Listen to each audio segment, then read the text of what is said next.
Roswell Flight Test Crew, here today to field test the new FLIR Duo, which incorporates both an HD visible light camera as well as a lepton thermal sensor, all in a GoPro form factor, so it's compatible with any gimbal that'll accommodate a GoPro.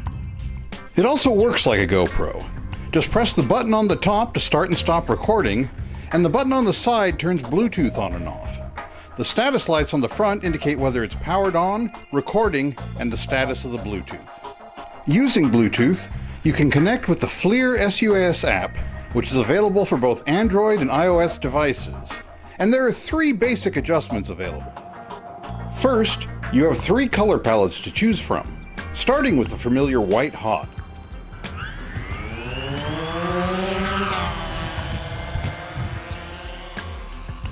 Here, I'm looking back at myself on a cold winter day. I'm the warmest thing in the frame, especially my bare head, so it's rendered in white. The objects around me are cooler, so they're rendered in progressively darker shades of gray, and the coldest thing in the frame is black.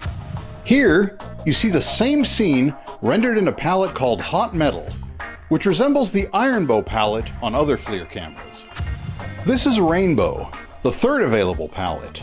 Using so many different colors makes it easy to see temperature variations, but can also make it harder to recognize familiar shapes, like people and buildings. You can also use the app to specify which video stream you see in the live video feed. You can choose to look at the thermal image full screen, which is what we've been doing so far. You can also make the visible light image full screen, but at that point, you're basically flying regular FPV. Your 3rd option is picture-in-picture, which superimposes the thermal image in the corner of the visible light image, allowing you to see both simultaneously. Regardless of which display option you choose, both feeds are recorded on board using a micro SD card.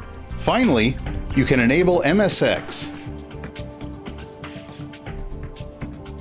MSX combines data from the visible light camera and the thermal sensor to create a hybrid image, like the one you see here. The Duo runs an edge detection algorithm on the visible light image and then superimposes those edges onto the thermal image. It's supposed to make it easier to identify shapes in the thermal image, but because of the parallax between the 2 cameras, the 2 images don't always line up perfectly.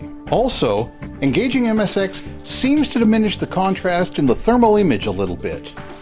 Now what I want to know is, how does the Duo work compared to other thermal imaging cameras? So I've rigged it up here on Raven alongside a FLIR Vue Pro 640. Let's see how they look when they're compared to each other.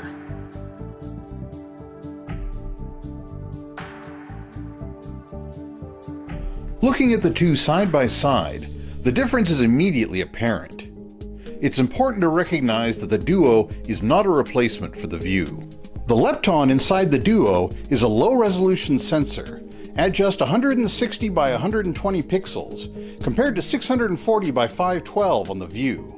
Consequently, the Duo is never going to be great at identifying individual point sources, like a missing person during a search and rescue mission. However, when used at low altitude, close to the subject, it can provide some valuable information. Here, we're doing a roof inspection. Everything looks good in visible light, but now let's change over to thermal.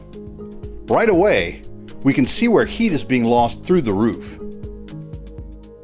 So that's our look at the new FLIR Duo. It's not a universal thermal imaging solution for drones, but provided you understand its limitations and select an appropriate mission profile, it can be a useful tool. Don't forget to click subscribe and leave your thoughts in the comments section below. Thanks for watching, we'll see you next time. Fly safe.